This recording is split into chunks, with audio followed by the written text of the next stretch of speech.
You're a bigger man than I am, man. Because it's real hard. Motherfucker, my country's on fire. I find your lack of disturbing. My name is Darth. Whiskey. That's the stupidest name I've ever heard. Welcome back, dum-dum. The dojo is real? Hello there. Welcome to Dum Dum Dojo. My name is Darth Whiskey, and thank you again for joining me. My guest this episode is my good friend Brenton Page. Brenton is a bass player who lives in Brisbane, Australia, and that's the end of that accent for this intro. Brenton is a bass player who lives in Brisbane and plays in a band called Osaka Punch. I met Brenton for the first time in 2015 when I did a 3-week tour of Australia with a mutual friend of ours, another dear friend of mine named Andy Cole, aka Andy the Kid. Brisbane was the last stop on the tour, so after playing the show, we had a couple nights to just hang out in the city and just do dude shit. And so me, him, and Andy went out drinking, and I got a chance to really get to know Brenton. And in addition to connecting on music and liking some of the same bands and some of the same Australian rock bands, which is part of what we get into in this conversation, turns out Brenton, like me, is a massive NBA and basketball nerd. And so we got into that, and we connected on, the Knicks and how pathetic they are, and the Australian players that have made it from Australia to the NBA. At the time, there was an Australian player named Dante Exum, who I really wanted on the LA Lakers. So if we could pause there for a second and take a slight left turn. There was a chunk of time where, in addition to pursuing a career as a musician, I was also doing the thing that Asian kids or children of immigrants will try to do, which is do right by your parents and get a college degree. So the summer that I did this 3-week run in Australia was the summer right before my last semester and get my degree. And during this last semester, they make you take an internship class. So when looking at the menu of potential places to intern, I was like, you know what? Let me intentionally give myself the scariest and most intimidating placement possible to see if this is really something I want to do for the rest of my life, right? And so I chose to do my internship at a state-run forensic mental health facility. It's essentially a hospital for people who are mentally unstable, who are there against their will, most of whom have done something criminal, and many of whom have done something violent and criminal.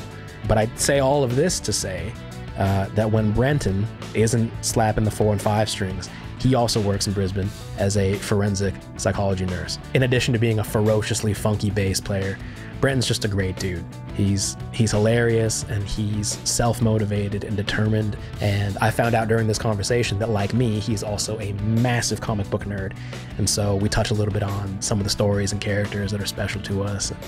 Talk a lot about music and what it's like being a working musician and trying to balance that with other parts of your life. And just overall a really fun and refreshing conversation that I'm really grateful to have had. As always, here's your reminder that if you're enjoying the show, if you're having fun and you want to support your boy, please push the thumbs up button, hit the subscribe button. And of course, you can always find me on Instagram at Darth Whiskey. Semi-related, if there's a band or an album or a guitar player or whatever it is that you love that I might not have heard of yet, please, please, please throw that shit my way. One of the things that I wanted to do when I started this podcast is I wanted it to start a dialogue between me and the people watching of sharing cool shit, right? I got cool shit that I want to share with you guys, and I want to see the cool shit that you have to share with me. So please throw all of that my way. Hit me up, tell me how you're liking the show. I am running out of things to say. I really wish there was a cleaner way to end these introductions. One of these days when I get better at it, I'll figure out a better way to do it. But I'm also super fucking tired. It is 6:08 in the morning. Goodness gracious, I'm gonna shut the fuck up so we can get to the episode. Thank you again for joining me, and welcome to the Dojo. Goodness fucking gracious. You're digging the Sabretooth and the Hulk? So who's the other one? Is that Wolf? No, that's Scorpion on the far left, on the very end. That's it. Yes. How do I make you big? There's boner jokes in there, and they're well yeah, I know. I let it go. Hey, I wasn't sure if we're ready for that yet. Oh, we are definitely ready. All right, I think we're good. I think we're good to go. Hey, Ben. I'm good, man. I mean, all things considered, I'm all right. Thank you again. All right, we're ready. I'm good. It's COVID's been, an up and down for me, for better or worse. I think I've kind of settled into a bit of a rhythm. How about you?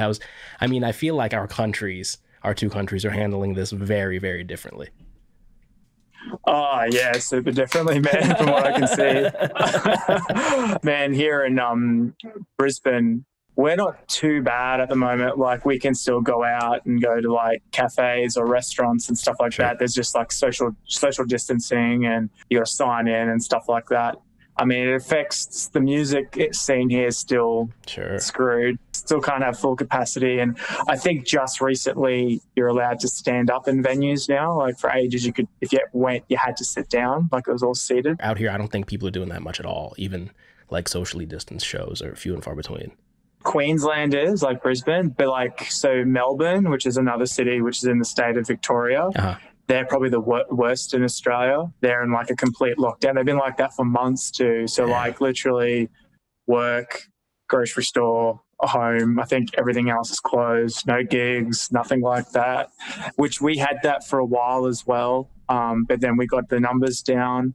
There's going to be people that hear and watch this that think differently than perhaps I do, and perhaps I might think differently than you do, but there's such like an American exceptionalism to like, I've got my rights and nobody can tell me what to do. And it's like, maybe I'll let somebody tell me what to do if it keeps the grandma that lives next door to me safe. I feel like you guys worry about that less. Like, or rather, that's a problem that you guys have to deal with less in terms of most people are typically cool. For the most part, most people try to do the right thing. I mean, I get there's people's businesses and people's, income, and not just that. I mean, being locked up. It's a motherfucker, yeah.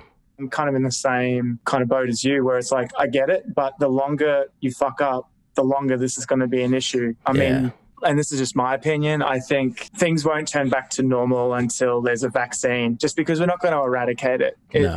People just don't want to play ball, and I guess it's hard to tell the world to be like, don't do this, don't do that. I mean, and I get it. I think part of it is like, oh, dude, the mug too. Are you kidding me? Okay, so hang on. We first have to pause. Look at the accessory. Okay, hang on. I need to slow the fuck down and rewind from the rewind. First and foremost, thank you, dude, for setting aside the time to do this. I'm sitting down here with my lovely friend. This is Mr. Brenton Page, aka Mr. Reggie Tugnuts, all the way live now from Brisbane, Australia. You and I met a couple years back when I did a tour of Australia with a mutual friend of ours named Andy Cole, another bass player, much like yourself. And I'm bummed that I wasn't more into Osaka Punch and a bigger fan before we hung out. But then I realized that like you had just joined that band, right? When we had first linked up, you would have just like all the stuff that I'm now a fan of. I don't think it happened yet. Yeah, no, I'd only just joined. So I think when I met you for the first time, it was like, the first year I was in the band. They'd just come back from the UK. Okay. So for those who might not be familiar over here in the States, Osaka Punch is the band that Brenton plays bass for. And I did a deep dive. Like after we said like, hey, can you do it today? I was like, fuck yeah, I can do it today. Let me do some homework a little bit. And there's so much that I wrote down that I had to make sure that I gushed at you about not just the band as musicians, but like there's so much. All right, so Osaka Punch, this band that you've been in for a couple of years, it's like a combination of definitely there's like funk influences, but then there's like the heavy Tool, weird time signature type shit, heavy breakdowny type stuff. Yeah. My favorite part of the band in general is like the sense of humor and the self-awareness that comes with it. No, thanks, man. These music videos that you guys have put together, and I mean this in the most loving way possible. You guys are like DIY legends to me. I watch this and I'm like, damn, this is what a band can do. I can't imagine that you guys had some crazy budgets or anything like that, but like no, not at all. and these videos ended up turning out so cool, and it's like simple. Like there's the one video, I don't remember the titles for each. Actually, I think this one was Stonk, if I remember correctly, but it's you guys air guitaring all the instruments as with the air guitars. Yeah. It keeps you in line. Screw your head on tight, and boy, you're gonna go far. You'll have a job and a wife. I'm the kind of musician, I can't really get into too much crazy like prog metal. Like Dream Theater's not really for me. I can't stand Rush. Like if I have to think when I'm listening to it, I just doesn't. I get that there's people out there that it's for. It's not. I can't do it. You know what I mean? Yeah, totally. What I love about what you guys do is, and this is a constant, like a common theme in all of the kind of musical acts that I dig, and you guys do this so well. You never lose the groove. Like you can be doing all this kind of weird, heavy, like it could be an odd meter kind of thing, but the audience can still just headbang and groove and dance along. And you, as the bass player, must be a massive part of that. Yeah, well, we kind of, I am a fan of like Dream Theater and bands like that. However, I kind of find they write music for musicians in a weird way. A lot of the time, you just be like, what the fuck is going on here? And when we write stuff, like we have all different influences, each guy in the band. But one thing we've always wanted to do is, even if we are kind of challenging ourselves with like an odd time signature or something, we never want to like lose the groove or lose the feel, because like there comes a point where you're like, sure, that was really, really hard, but unless you're like a musician, no one knows. Nobody notices what like, you've done. No, yeah, exactly. If anything, to someone might be like, are they fucking up? Yeah, like, is it too, out of time? Exactly. So we've always kind of tried to find that balance between, you know, challenging, but also keeping that groove, because that's what we like to hear. So I'm the same as you, man. Like, I need to be in the mood for proggy stuff, because sometimes I just want to like break my neck kind of thing, like listening to something. And that's kind of what we try and bring in Osaka. So it's just, and even if we do have like a section that might be kind of difficult, we make sure the rest of the song, like people might be like, what the fuck? Okay, it's back again. Whatever. We'll just forget about that. Yeah. Well, see, but the way that you guys use weird sections and weird odd-timey, riffy type stuff, you use them as sprinkles on the ice cream as opposed to here's just weirdness. And I'm the kind of basic mainstream bitch where like I need to be able to hear some kind of pop sensibilities in the music that I'm listening to. You guys must all be like trained musicians to come up with the parts that you guys are coming up with, like not just in terms of like weird rhythms, but like weird note choices. And I hear like a bunch of jazz influences in like what the keys and guitar parts and stuff are doing. We have recently just had a band member swap. So our drummer, he's left the band. So our drummer that you probably know mostly, Dane, his name is, he went to a jazz school here. So he was predominantly, his background was in jazz, but he liked all different kind of stuff. So he was in the band, like before he was in the band for a long time. And just at the start of this year, we kind of separated ways. And the new drummer that's now in the band, he actually goes to a place in Brisbane here called JMI, which is a university for music, essentially. So him and our guitarist, they both had time at JMI. It's actually Jack, the singer, and I, neither of us really did any music study kind of thing. So we've just been more just learning as we've kind of gone. Like I started playing when I was 15 or something like that. And I've just learnt from, you know, the bands I've played in and different kind of things like that. So I played in a bunch of bands before Osaka. And then I was kind of deciding, like this was a few years ago, just before I joined Osaka Punch, I was kind of thinking I was going to kind of hang the gloves up on music for a while. Like I'd moved from Townsville, which is like a smaller town up north, down to, which you've been to. Yes, that's where I spent some time up there with Andy. Yes, so that's where Andy and I grew up. And then I moved to Brisbane to follow music. Andy actually moved to LA.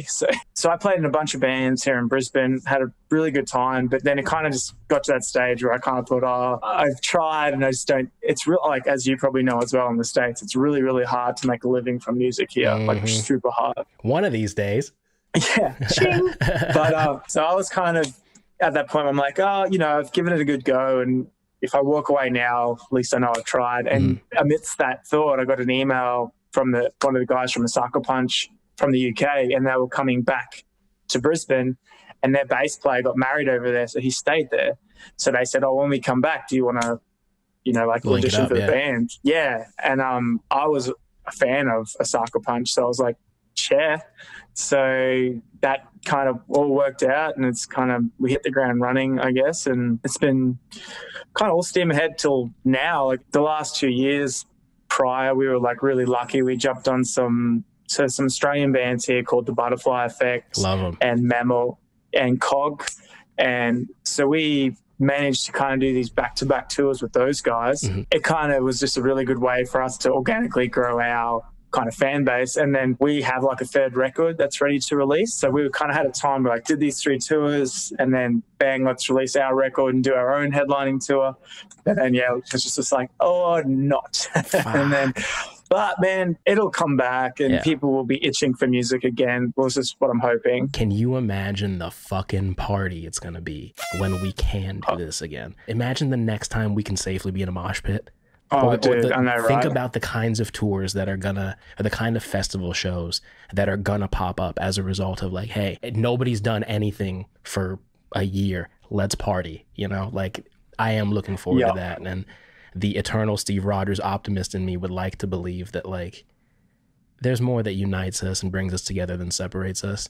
And hopefully hopefully there will be a time when we can look at this as a fucked up chapter in our history book and be better off from it. But fuck, man, I've gotten, I don't know about you, but I've gotten to the point now where I'll watch old like live videos and concert videos, one for like the masturbatory pornographic effect of like, oh yeah, I remember when I used to do that.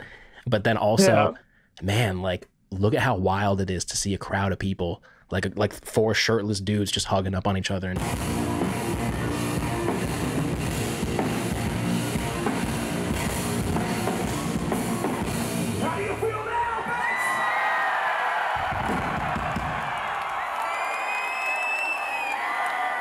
like, that feels strange now. Yeah, I'm with you, man. Like, I can't wait for even just to go watch shows, particularly to play shows, man. Like, that feeling, nothing emulates that feeling. So, yeah, I'm keen for it, man. I didn't realize how much I would miss it because, and especially now in hindsight, I think to myself, like, damn, I should have been playing even more than I already was. Like, admittedly, I was not going out and playing live and going out to jams and just meeting up with people to do writing. And like, I wasn't doing enough of the thing that I now cannot do because of this thing. And I'm kicking myself for it. As much as I've said, like, I don't want to let this thing control and dictate my life, there have been, 2, 3, 4 weeks at a time that is just full depression mode, like full blueness. Like, 100%. This is something I know a lot of my musician friends have experienced in, to varying degrees. This, like, I'm gonna wake up and like, what am I doing this for again? Like, why do I need to learn this thing? What's the point? Just like the hopelessness when every day feels like the same. And I know that this is my brain lying to me. This is just the chemicals in my body not playing nice with me that day.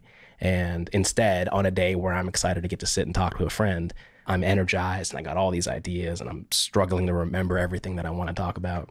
And it's a completely different thing. And I remember why, oh yeah, this is why I love the thing that I do. This is why I love music. This is why I love conversation and sharing ideas and stuff. Early on, I kind of knew that might be an issue for me. So I kind of just set myself goals to work towards, because like you're saying, like, when you knew you had something to look forward to, like, for example, hanging out, chatting now, you kind of get that zest for life back again. Yes. And I'm not saying that, and I'm not saying I've been 100% the whole time. That would be a lie. But yeah, dude, some days you're just like, what the I'm just fucking over this shit, man. Like, I'm really fucking over this shit. And I felt guilt for feeling that way, because it's not like, because again, keeping in perspective that, there's people out there that are really sick and this has affected other people in much greater and worse ways than it's affecting me personally.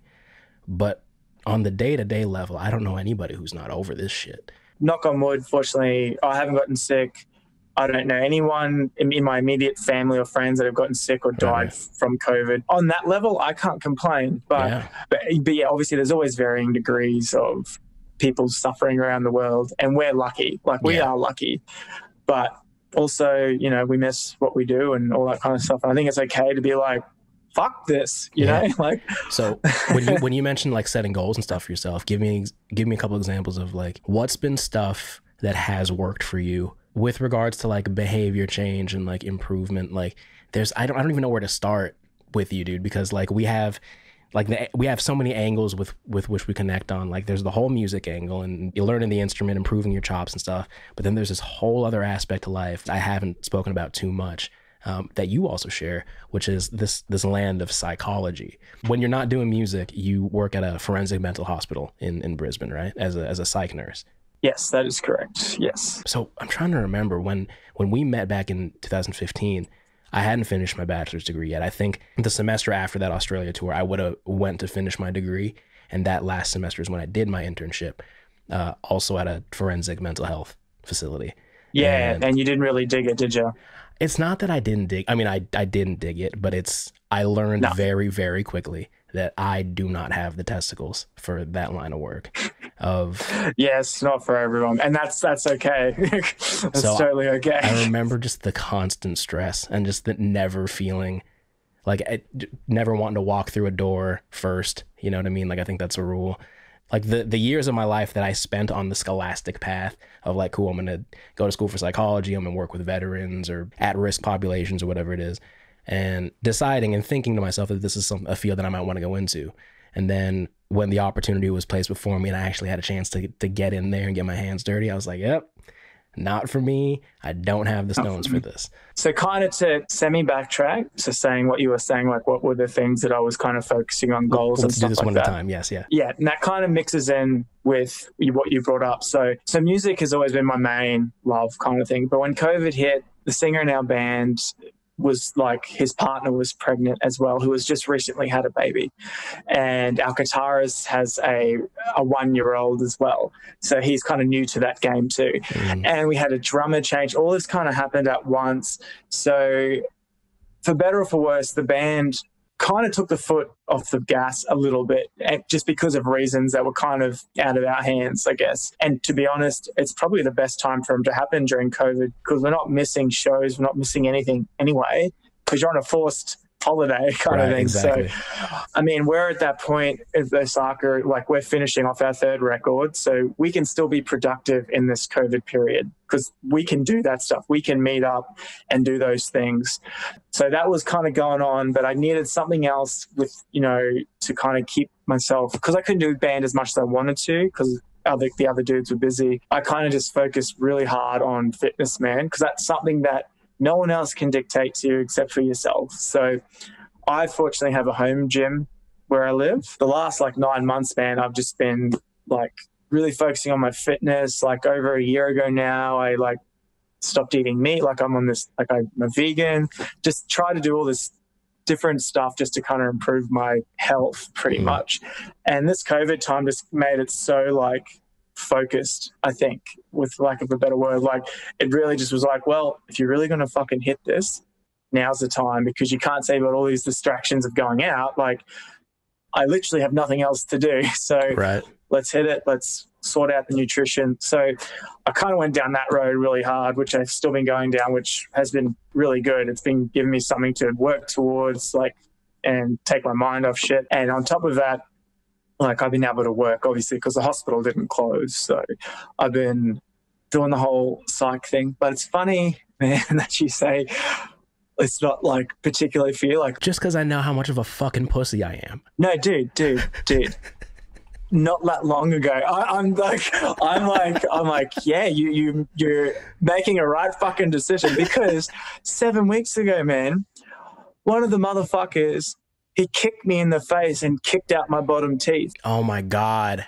Yeah, so my teeth are wired in at the moment. No so way. When you were saying, I don't really know about this, yeah, I was like, I don't blame you, man. So had a patient on the bed, and he just kicked me straight in the fucking mouth. My hands were down and everything, and my teeth just went gone, the bottom teeth. So I went straight to the dentist, and they ended up wiring them all back in. So they look normal, but behind them is this wire. Oh my goodness. And I still have a bunch of dental treatments to go just to fix it all up. So he shattered 4 of my teeth, but they'd all been fixed, so they all look normal again. But it was just funny when you said, I don't really have the stone. So I'm like, yeah, I wish I kind of had to pull the pin a while ago as well. I might still have my fucking teeth. Oh my God. So I don't blame you, man. I never saw anything like that, but I know that it had happened. I mean, my duties, it just really consisted of me just standing back and watching and taking notes and observing how treatments go, observing group therapies, treatment plans of a patient comes in and say, hey, so do you like this medication? How's this making you feel? Do you feel like you're getting better or worse? I think for most of the hospital, and at least specifically the unit that I was working on, if they weren't all violent offenders, I think most of them had criminal offenses. And all of them were under state conservatorship, right? So somebody in either the state or in their family or both sometimes have determined that they need 24/7 care. Yeah, they're involuntary. They don't want to be there, but they have to be there. And so my question going in, and as I would observe over that time, was what's the prognosis for these people? Are most of these people going to stay here? Are many of these people going to get better? Can they get better? These were all questions, and seeing that so many of those patients are probably going to be there for an extended amount of time was really disappointing. The kind of person that I am, I cry way too easy in movies. Like I take all of that stuff home with me. And even now I can think empath. Yeah, very much so. Like like to the point where it's like negatively affected my life. I'll feel too involved with a thing and not that I can even do anything about it. And then that the helplessness that I feel, that it compounds it for me, right? And I can remember patients who I had a major soft spot for, people I would watch doing the right things. There's one kid who comes to mind specifically, and I don't know American football at all. Like, it's just not a sport that I've ever been interested in, but this kid loved it. And every day he had a different jersey, and he would explain to me the different positions and like the geometry of the sport. And I don't remember what he was there specifically for, but I think some kind of violent tendencies. It was never that way with me. Always had completely normal, coherent conversations. And I remember there were a couple incidents where, like, you know, somebody was trying to start a fight with him or something like that, and he walked away. He came over to me, he was like, I'm using my coping mechanisms, I'm talking through it. Like, he's working the steps, he's doing everything he needs to do. And I would find myself thinking about that kid for months and months after, like, damn, I hope that kid's all right. I wonder if he's doing any better. I wonder if he's out and about. I wonder if I ever made it to the Burger King that we were talking about going to. You know what I mean? Like, that stuff was just so hard for me to sit and watch and not be able to do anything about. And I have enough of self-awareness to know that if I had picked that for a career choice, I don't know how long I would have lasted. Yeah, man. And it's good that you have that self-awareness, because that is a thing. I mean, and as horrible as it sounds to have like a long career in that field, like, don't get me wrong, you always have to have that empathy and that caring nature, but you need to learn to kind of get it to a point and shut it off. Otherwise, you physically, mentally can't do the job. Yeah, you have to detach yourself a little bit. You have to, and because it will weigh you down otherwise. And music's played a huge part of my life to kind of balance that out. So like when I go and do the music stuff, I just don't think about, I just turn all that stuff off. Yeah. And fortunately for me, music, I love it so much, it just kind of engulfs me so I can do that. But without music, I don't know if I would have stayed in this job for this long, kind of thing, because it is like that. And the thing is with mental health, it's still so new, man. We still don't know a lot about it. And the brain is so complex that, you know, it's in its infancy with treatment and stuff like that. So when you do see someone, like, yeah, they can be unwell for a long time, forever. I mean, sometimes they're palliative. There is no coming back from where they're at. So it's just, yeah, you need to learn to kind of, in the moment, be as caring and as professional as possible. But for your own sake, you need to learn to kind of, like, for example, even this getting kicked in the mouth, like, straight away, I'm just like, I'm going to kill you, motherfucker. Like, that's your instant. Yeah, that's your reaction. Yeah. Yeah, totally. But at the same time, you're like, I can't carry that around. Otherwise, I can't do this job, because stuff like that can happen a bit in that field. So it's just one of those things, man. And there's nothing wrong with, like, for example, for you recognizing that it's not for you, because you would just do yourself a disservice, and you'll end up doing the patient a disservice. Absolutely. And I had a similar thing happen with me when I was working in an adolescent ward.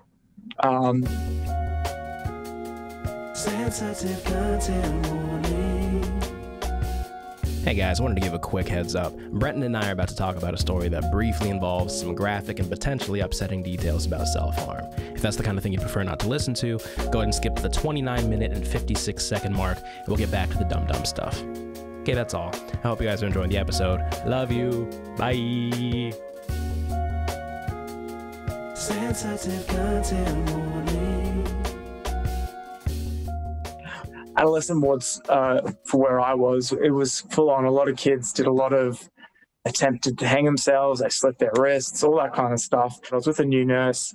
We went into the bathroom, and one of the girls had slit her wrist, slit her throat, it was fucking blood and shit everywhere. Yikes. We went in, and the new nurse, she fainted. She just fainted on the spot, which is understandable. Like, I'd done the job for a while, so I'd be like, okay, I've seen this before. The girl ended up surviving. Afterwards, I spoke to the nurse, and I said, unfortunately, if you had found her by yourself and fainted, she'd be dead, and you would feel horrible. Yeah. yeah, you would have fainted. No one would have heard, whatever. I'm like, unfortunately, this is something you either need to get used to, because it does happen a fair bit here, or this isn't the gig for you. And she quit.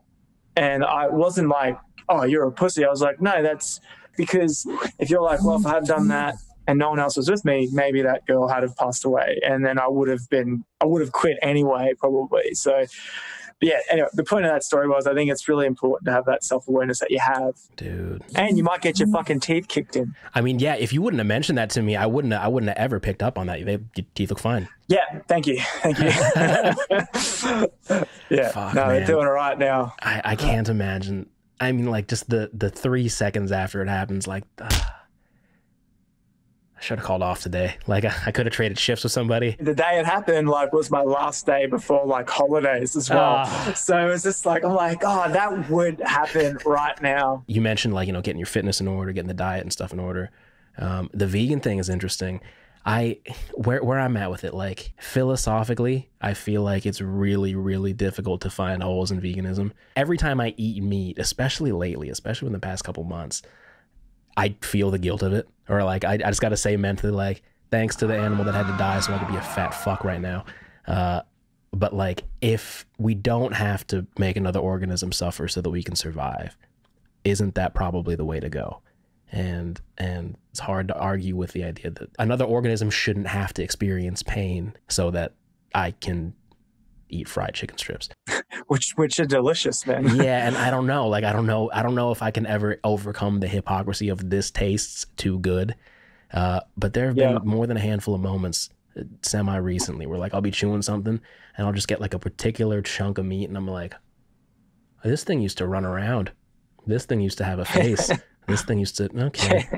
I started like a plant-based diet, and it wasn't for ethical reasons. I didn't start because of the reasons you're saying, like the ethical side of it. I just started because I was having kind of issues with my stomach and I just didn't feel great. And I'd done a bit of research on it, and I thought, well, I said, I'm going to try it for a month, and at the end of the month, just see how I feel and make a decision. So it was primarily started just from a health perspective. And I got nothing against people that eat meat. I ate meat for all of my life, pretty much, and I'm not preaching it at all. Sure. So, but I was kind of like, well, if I'm going to do it, I'm going to try and do the whole proper plant-based thing. And then just after a month, I felt better, and so I kind of thought, okay, I'll give it another month. That kind of happened, and then now it's been like a bit over a year now, and I don't kind of have any intention of going back to that. But as time went on, like, so I can't say I'm a vegan, because I think vegans is a lifestyle choice, and not only do they eat that way, they have, like, you know, they don't wear leather shoes, etc., that kind of stuff. Exactly. It's probably more accurate to say I'm on a plant-based diet kind of thing. I was talking with another friend about this. I used to eat a lot of mac and cheese when I was younger. Like, my body used to react to cheese extremely differently than it does as I am now knocking on the door of 30, and it's a motherfucker to have to realize, like, oh, I can't just do anything anymore. I can't just do whatever the fuck I want anymore. I can't just eat whatever the fuck I want anymore. Like, I have to make conscious decisions. Like, if I don't exercise, I get chubby and I feel shittier. I'm even older than you are. So I'm 35, turning 36 soon. Congratulations. And I don't perceive myself to be old by any means, but I'm also not young 20 anymore.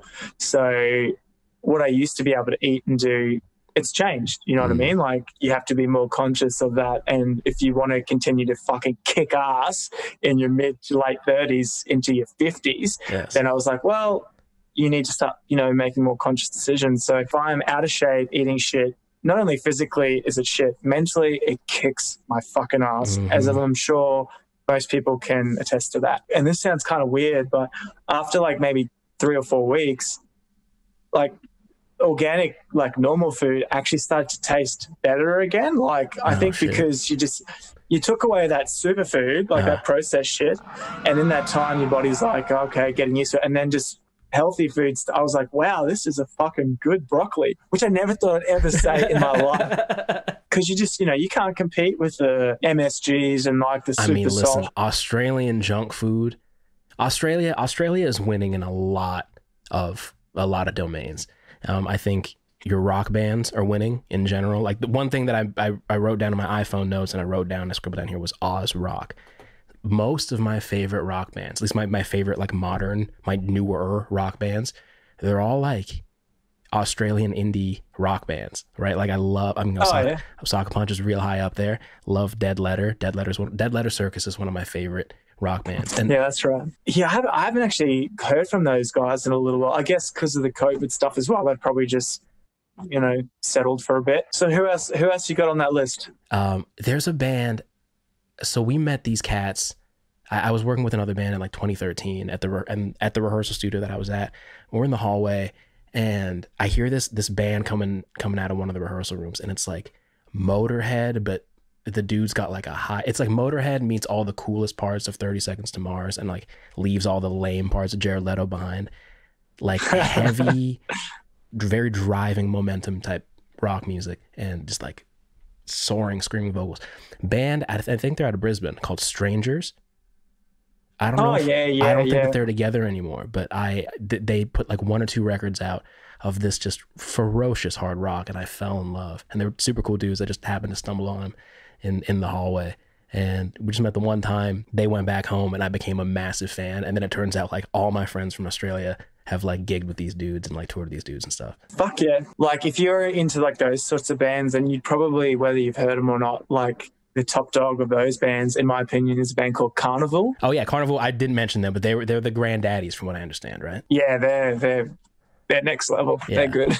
But yeah, there's like, man, there is a vibrant scene here for sure. I think, and I could be wrong, but it's just like geographically, Australia is a really hard place to tour. All the major cities are so far apart from each other, you have to fly to them. Yeah, and if you don't, like you're talking like Sydney to Melbourne's like a 10-hour drive, man. And not only that, there kind of only is like maybe 4 or 5 major cities in Australia. Mm-hmm. So like opposed to say the States, where I'm assuming you could probably just keep touring around the whole of USA. You can connect the dots and get from one side of this country to the other and have a bunch of places to play. But for Australia, from what I understand, it's really just the coastal cities. And then the coastal cities on the east of the country, and then just Perth on the other side, and then just desert and spiders in the middle.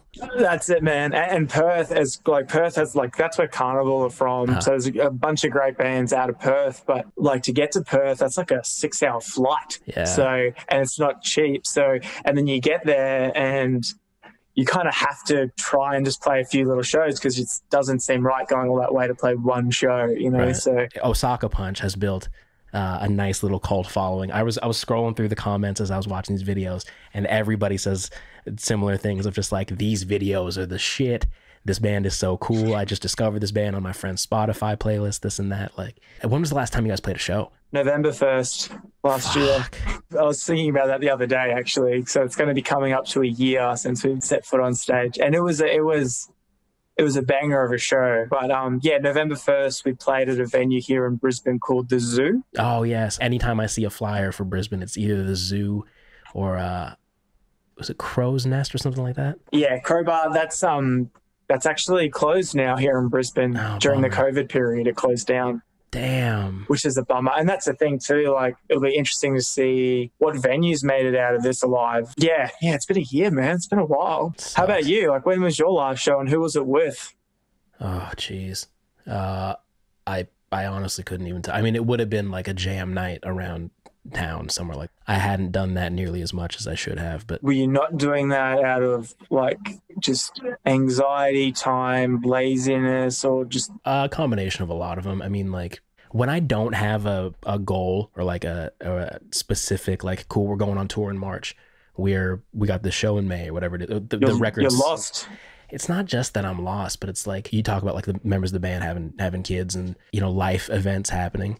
And as I'm sure you're familiar with, as a muso, it's like you'd see your friends and the people around you living their lives on more traditional trajectories. And it's like, totally. This person's married with a kid, this person's buying a house, this thing, that thing. And the part of me that wishes that like I should have just worn a suit and tie and been a business major, and maybe I could have a BMW 6 Series or something like that right now, right? Or whatever it is. That part's never been very loud. That part has never been, I've never given a shit about what that version of me has to say. But as I've had nothing to do but just sit and watch as everybody lives their life, and the part of life that I was living instead of that, right? So music, which was giving me my out to be like, cool, I'm not going to play by the rules, not going to do the sitcom lifestyle, I'm going to go do my thing. That has been taken away from me largely. So now all I got to do is sit and watch. And it's not a jealousy thing, but it's like, that would be nice. I see friends taking kids to Disneyland, and like, I could go for a little mini Darth Vader outfit with my kid. That'd be fun. Oh man, I 100% can relate to that.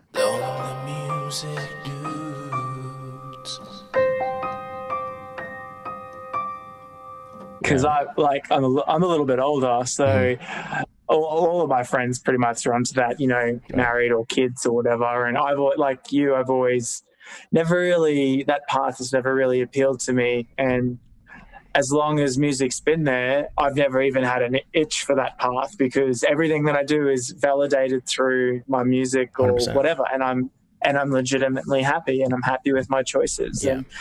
But once it gets taken away, you kind of see other people doing their thing, and I'm not trying to be like, cry me a river or anything, but like, no, I'm again, just here. we got it pretty nice. I think you and I, we'll be all right. Yeah, but like, I'm like just sitting at home by myself kind of thing. Like, did I just kind of pave myself a very lonely existence? But it's just, I think it's like you said earlier, it's like a one in a lifetime kind of event. And once it does go, and it will go, we get back to doing what we want to do. And I think only then, if I still have the same feelings, once I'm balls deep in music again, then maybe I need to relook my choices. But right. I'm very confident that once we start doing our thing again, I'll be like, oh, that's right. That's why I do this, because I fucking love this. 100%. You know what I mean? But in that same way, anytime I have ever been balls deep in music, I really like that description of being balls deep in music. I'm gonna take that one with me. Yes. I remember why I love it, and I remember what I miss most. I just mentioned this the other night on Instagram. It hits me every single day how much I miss not just like playing music in front of a crowd, but like playing music with other humans, right? Like, because I'll pick up my guitar and plug it in and jam along to some instrumentals or something like that, just to stay fresh and just to exercise the fingers bit, right? But it's been forever since like locking eyes with a bass player from across the room and bam, you know what I mean? Like hitting a chord change together. And totally. Like that. It's been so long, and I had no idea how much I would miss that kind of an interaction, because when it's you and 3 or 4 other dudes on stage, pausing before the second chorus because that's where the vocal break happens or whatever it is, right? Like it's you're locking in. Locking in and feeling part of a thing, feeling part of a movement, a tribe, being 1/5 responsible for a thing. Like, I never played basketball, and this is the clunkiest segue ever to talk about basketball, but the position that I always have fallen in love with is the point guard, right? And the idea of orchestrating, figuring out the geometry and the passing angles and all this kind of stuff. And that element of being a musician and playing on stage with people, I miss so much. Did you play basketball growing up? Yeah, I did play basketball. I grew up playing basketball in Townsville. The high school I went to had like a basketball program as well back in the day. I ended up tearing my meniscus. So I was getting to a point where I was like, I wanted to play music. I still enjoyed playing basketball.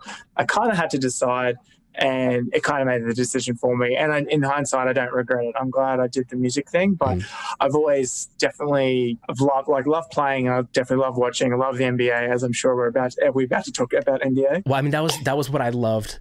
So it was just such a random thing, only because I don't associate Australia with loving the NBA and basketball that much. When I went over and we connected on NBA basketball, I was so excited because I was like, oh yes, I have another friend to nerd out with. So I for sure. The traditional headwear would either be no hat because I'm dirty but I haven't shampooed recently, so I'm like, all right, I gotta wear a hat. If it wouldn't be a cowboy hat, it would be a Knicks hat, and so I decided to don a Knicks hat for you today because I knew we would eventually talk basketball. Even though they're the most pathetic organization in American sports. Yeah, like the NBA in Australia is, I mean, because we have our own National League, NBL, which 10 years ago or something was actually quite popular here. And like we have churned out a handful of good players that you would know about, like Patty Mills, Joe Ingles. Joe Ingles, Exum. I don't know if Ben Simmons actually did some time here. His dad did. NBA, as far as I'm concerned, is just like, there's some good European leagues, but I really just love everything about the NBA. So, but the team that I follow, they didn't do so great either, so it's okay. Who's your team? The Pelicans, New Orleans. Okay. Was that a Zion thing, or were you a fan of some of their other guys? New Orleans were kind of still newish, and I like the idea that they originally started as the Jazz back in the day. My favorite modern day player is Drew Holiday. So I was like, that's awesome. Obviously, a lot of people, LeBron, Carmelo Anthony from my memory is your man. Yes. But I just love Holiday's, he's just such a great I kind of gravitate towards, I think, defensive players for some reason. I just like how, it's just dirty work that you do get recognized for a little bit, but nowhere near as much as, scoring. If you're a scorer, people think you're the best player ever. They don't realize, if someone scores 30 points a game, they're like, oh, they've done really well. You're like, yeah, how many points did their players score? Right. 40? Well, in my mind, you're negative 10, motherfucker. Yeah, exactly. Yeah. I mean, the dues that the Lakers gave up to get Anthony Davis, I didn't really believe in any of those guys. I was not a Lonzo Ball fan, mostly because of the shit that his dad was talking, which is completely unfair because they're separate people. I was in the same boat as you, and I think the best thing and I shouldn't comment because I don't even fucking play basketball. And if they ever heard this, who was this motherfucker? I think the trade to New Orleans for Ball was the best fucking thing for his career because it kind of just got him out of that. Because I was the same as you. I'm sure his dad's a nice guy. I'm not sure about dick, that, man. Yeah. No, neither am I. I was just trying to be nice. I think just having that separation and him being able just to be his own player. Once he's come, because when they did the trade, I'm like, oh man, that sucks. But during the year, I was like, he's not a bad player. I don't think at all. Because his brother played here in Australia as well. That's what I was going to ask you about. So LaMelo Ball. Very, very important to add the La in front because his Instagram tag is Mellow. Everyone is beginning to refer to him as Mellow, and I'm like, that is not my Mellow. No, you are the sequel is not the same as the original. You understand? And there's rumblings of him ending up on the Knicks, but the Knicks aren't going to pick it till 8th or 9th. I don't think he's going to last long enough. But I got friends that are talking about, oh, what happens if LaMelo ends up in Knicks, this and that. I'm like, yeah, but from memory, man, you were bummed that you got Porzingis, and he ended up being fucking awesome. Yeah, I was real stupid about that. Real stupid about that. I mean, and that trade for Davis, Brendan Ingram, he had a banger of a year. He's a great player. I think Ball is a good point guard, particularly now all the riffraff is kind of out of his kind of career by the looks of it. I don't think he's had a chance, in my opinion, to kind of show that yet. I'd like to see him actually go, all right, this is why I have this hype. Here we go. So I'm waiting to see that. But, man, if LA Lakers keep their same team, they're going to be fucking hard to beat, man. I mean, I kind of had a feeling at the beginning of the year it was going to be the Lakers or the Clippers because, I hate LeBron. I don't hate LeBron. It's hard to hate LeBron now, especially now that Kobe's passed. Because when Kobe passed, that fucked up. I found myself feeling silly about being as sad about Kobe Bryant dying as I was, especially because basketball is recent for me. Basketball I started getting into in 2007, 2008, but I didn't grow up watching Shaq and Kobe. I didn't grow up watching Froby, right? And I have a lot of friends who did, and so he represents something. He represents a lot more than just putting a ball in a hoop. You know what I mean? There's something very Los Angeles about him. And then so when he passed away, it was maybe I should stop hating LeBron James and just appreciate him while he's here. Because the fact that if I have kids someday, they'll be able to say you got to watch LeBron James play. It's yeah, and I hated him the whole time. I'm sure there are people that hated Jordan when he was playing. You know what I mean, course. doing his thing. Pretty much all of Detroit, probably. But, but the reality is with LeBron, I think is he's undoubtedly an amazing player, and he does kind of keep his nose clean in the real world as well, which I think as someone of his stature is hard to do. You know what I mean? When I stopped being such a bitch about it. And you take a step back and you notice like he's really done a lot for a lot of humanitarian efforts, like open to school, he's all sorts of scholarships, like yeah, he does I think lot. he's actually a bit of a dude. Yeah, and he's good. And yeah, if I ever have a gripe about him, it's just I just wish he wouldn't bitch at every fucking call. I was just gonna say, I wish you flopped less and I wish you complained less. I'm like, bro, you're the best person on the court by a mile, by a generation. You're gonna like not get some calls, bro. Deal with it. You'll be all right. He's pretty much like a running Coke machine, like vending machine. Like he's the biggest fucking human. He's a machine, and you're just like, dude, just fucking pile drive those cunts, you know? Like, if you, so that's kind of why I really, really like Jimmy Butler, because I feel like he's just like, yeah, that was a shit call, but let's just get down to business. And he just fucks shit up. I like that. I need to update you on my favorite players list now that Melo's kind of not so much in the league anymore. Now, my two big guys are Dame Lillard and Donovan Mitchell. I love both of those guys. And they're similar-ish kinds of players in that they're not tiny, but they're not big guards, athletic, super explosive, explosive, not afraid to take like a half court 4-point shot in crunch time, and I love that. I love the nutsack on both of those dudes. That is a strange thing to say. I love the nutsack on both of those dudes. That is. I regret saying keep that. It in. I like. Yeah, no, we're leaving it. I'm definitely leaving it. Both of those dudes, they respond to pressure, and they're down for the big moment, and I love players like that. Jokic was a dude who I never understood like why NBA people are always talking about him. He's my number 2, man. He's my second favorite modern day player. I have 3. I have a top 3. Go. Drew Holiday's number 1, Jokic's number 2, Jimmy Butler's number 3. Dude. This episode is brought to you by my friends at From Munda. Listen, I don't know you, I don't know how you live your life, but I can say this confidently. If you are one of the 49.2% of American humans who have testicles, sometimes those testicles get hot. That's where my friends at From Munda come in. This is an amazing, all-natural body powder that'll keep your balls feeling fresh and comfortable all day.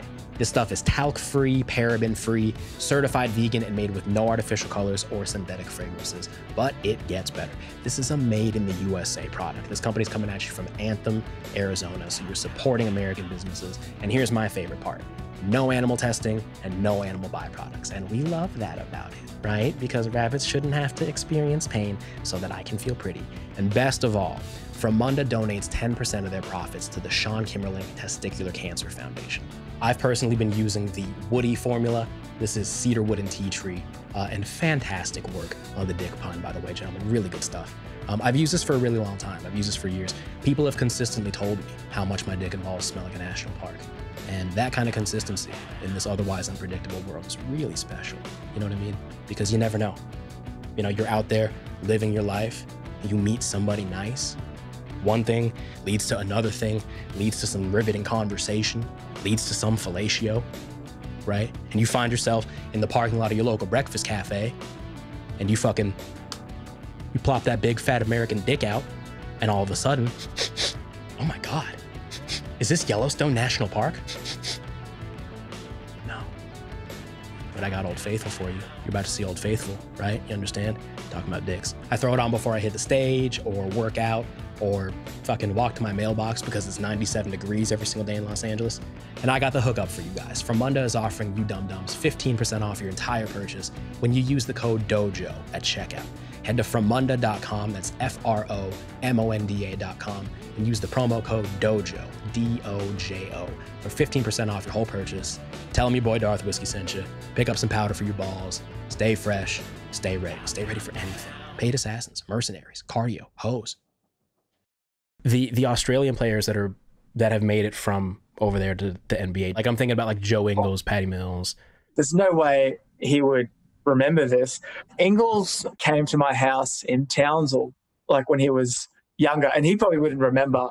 Their Adelaide team came to Townsville for a game, for like a basketball tournament or whatever, and my mum was there, like a local who kind of helped them out with location stuff or anything like that. So one of the nights, mum just had their whole team over for like a pool party barbecue at our place. No way. And I specifically, because we were playing pool, like we had a pool table and we were playing pool, and I specifically remember asking Joe Ingles at the time, I'm like, you know, what are you I don't know how we got into this fucking topic, but I'm like, so what are you up to? Like, what's your idea for the future, like work-wise, or like when you're not doing basketball? And he just gave me the weirdest fucking look, man. And he kind of just like shook his head. He's like, what do you mean? He's like, basketball is life. And I just remember thinking, this motherfucker. This kid doesn't get it. Yeah, I'm like, yeah, good luck with that, dickhead. Yeah. and then like I step away from basketball for years. I come back, I'm like, oh, I'm the dickhead. I'm the dickhead, yes. Right? Yes. Yeah. And I remember that conversation so vividly because just the look on his face, he was so serious. And instead of me thinking, wow, this kid really wants it, I was just like, good luck with that. Isn't that interesting though? But that like, because that confidence, and like you can call it confidence, you can call it delusion, whatever you want to call it, but whatever that thing is, I think about all the like the successful big name musicians who I've ever spoken to about this kind of thing, and there is an air about them that 100%. They never thought that it wasn't going to work out, right? It never occurred to them. It never occurred to Joe Ingles that he wouldn't make it to the NBA. No, it's like ingrained or instilled in him, and that's exactly in that moment. Because I just vividly remember the look on his face, the pause, and then the answer of just sheer like, what kind of question is that? Like, what do you mean? What am I doing after basketball? Like, basketball is my life. And it was actually my mum who was like, "Do you remember that Joe Ingles kid?" And I was like, "Oh yeah." And she's like, he's in the NBA now. I'm like, holy shit. There you go. Before COVID happened, I was set to come to the States again to do an NBA tour. Like, I've never done it. I've never seen an NBA game. Oh, dude, but then when you can make that happen again, we're putting it on the record. When COVID clears up and you can make that trip happen again, we will orchestrate it. I will find a way to meet you for at least one or two of those games. That sounds like a fucking blast. Were there like specific arenas that you wanted to hit, or like specific teams you wanted to see? Like, throw some shit at me. Well, I definitely want to see a New Orleans game just because they're my boys. New Orleans is at the top of my to travel list in the world. If I could go anywhere and visit for a little bit, I want to go to New Orleans. I've always wanted to go, never had the chance, never gotten to stop there on tour. My birthday is the day before Valentine's Day, right around like Mardi Gras, which is like the big New Orleans Mardi festival Gras, of titties and beer. And those are two of my favorite things, titties and alcohol. And so I desperately need to go. We're going to get some crawfish. We're going to get some beignets. Do you know what beignets are? No. Beignets are small, square, fried pieces of dough with various kinds of filling inside them. Sometimes they're sweet, sometimes they're savory. Australia's junk food is pretty magnificent too, with the meat pies and the sausage rolls and stuff. But true. New Orleans beignets. Like, if Zion stays away from beignets, I think he's going to be all right. But if I was a professional basketball player and I could eat anything I wanted in the city of New Orleans, oh boy, I'd be a lot fatter. That reminds me. Don't we need to do that film clip, like, yesterday? Oh, yeah. What about we get Brenton, we get him naked, swinging around on a wrecking ball. There's literally no one who wants to see that. Sorry, Brenton. Okay, that's okay. You're probably right. That's okay. It's cold. We totally touched on Reggie Tugnuts. I mentioned it in passing, and then we just never touched on it again. Who is Reggie Tugnuts? Explain to the uninitiated who. What the fuck is Reggie? Reggie Tugnuts is my alter ego in Osaka Punch. So pretty much that came about. Reggie Tugnuts. Reggie Tugnuts. Entering Dick. Dick has entered. Push. And exit Dick. Exit Dick. Awesome. We did a promotional little film clip thing where we had to go on tour, and in the film clip we hadn't played for a while, so we weren't very gig fit. So our guitarist was like, "Oh, I need to get gig fit," and I said, "Oh, I know a guy," and that guy happened to be Reggie Tugnuts, aka me in fucking spandex. Oh man! And it was me training up Crispy to get back in gig fit, and then Reggie just kind of stuck. So, and Reggie Tugnuts, the character, has made a couple of appearances in film clips and stuff like that. One thing that I love so much about what you guys do, you guys have done such a great job at building this world and this like culture almost. Like there's the songs as they exist as pieces of music, right? In terms of verse, chorus, verse, bridge, whatever the fuck. But then there's like the artwork and the music videos and the font choices, like the villains, the monsters. What was it? Like there was the record that was like it's like a purple album cover. It's like Monster Death Squad or something like that. Death Monster Super Squad, dude. Yeah. And so like each song has a different monster that represents it and like a whole backstory. It's the most ridiculous shit. You guys had to put so much into creating all of this, and it's such a beautifully fleshed out organism that exists outside of just, again, these songs. So talk about like this kind of cult following and this culture that you guys have crafted and built. So the artist who's done all of our records so far, his name's Jordan Larissa, and he's amazing, dude. Like, he's world-class artist. He does, like, I mean, you've seen the stuff. He's awesome. So with Death Monster, so we kind of just had this idea of like each monster, like a song is a monster kind of thing. And for me, like, I'm a huge comic book fan, dude. Like DC, Marvel fan. I know, I see that, and I've got my collections over there. I can't wait to get into this. Okay, sorry. Yeah, I'm excited. So we'll put a tab on that. We'll get back to it. So we did this monster thing, and Jordan like killed it. Each monster had its own, kind of bio and all that kind of stuff. Yeah. And then so for this new record that's coming out, it's kind of a concept album. Not lyrically content, but just purely artwork. It's a concept album. So Death Monster Super Squad is like the bad guys, right? Yeah. And this new record that we're going to bring out, whether it's this year or next year, it's the good guys. And because I love comics and shit so much, I kind of just said to the guys, I'm like, do you mind if I just go to town on this? And they're just like, yep, go for it. Death Monster Super Squad is like the bad team. This new record is a good team, and each member is like a kind of version of us kind of thing as part of the good team. And like the artwork in that kind of represents kind of the good guys versus the Death Monster Super Squad kind of thing.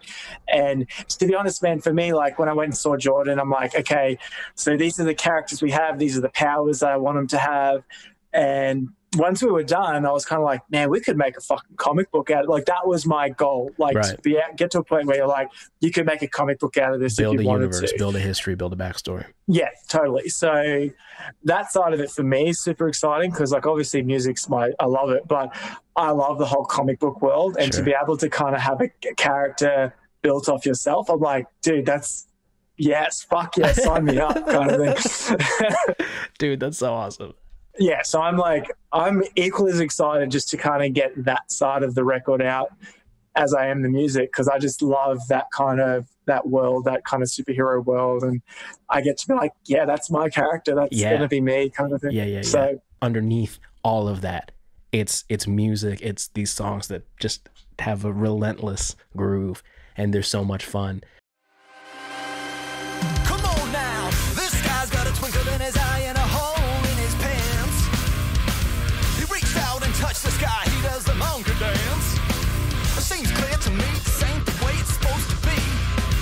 So then let's get close to me.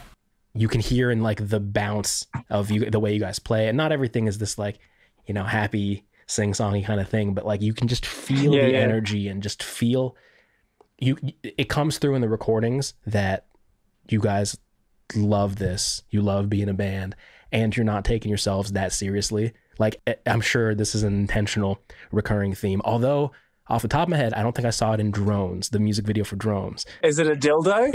It's a massive black dildo. Yes. Is it in the third video? We forgot it. It was supposed to be in Drones, but on the day of the shoot, like, we forgot the dildo.